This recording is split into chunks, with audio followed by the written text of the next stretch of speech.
دا د غزې په دیر البالا کې مجسمه ساز خالد حسین دی چې د جګړې له وجې د ورانو شوو ودانیو له ملبې څخه کاڼي او خاوره راغونډوي او مجسمې ترې جوړوي. نوموړی وایي هیله لري چې هغه به د خپل هنر له لارې هغه څیرې جوړې کړي چې د جګړې په نتیجه کې له مرګ، لوږې او تاوانونو سره مخ شوي دي.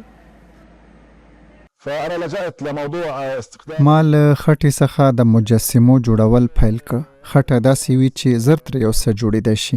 دلته اوس د مجسمو جوړولو مواد نشته، نو ځکه زه خټه کاروم. زه هم خټې ته متوجه شوم ځکه چې بې ځایه شوي خلک یې تنورونو او انګیټیو جوړولو لپاره کاروي. خالد حسین د انځورګرۍ او مجسمو لپاره د کایان په نامه د یوې ادارې مشر هم و. هغه اصلاً د رفاه سیمې دی، خو د جګړې له وجې 15 وارې کډه شوی دی.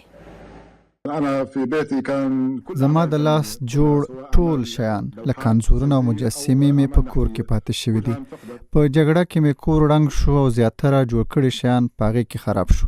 زما ځینې کار خوندي و او هغه مې بل کور ته وړه، خو هغه کور هم وروسته په نښه شو او ټول جوړ کړي شیان مې لاړل.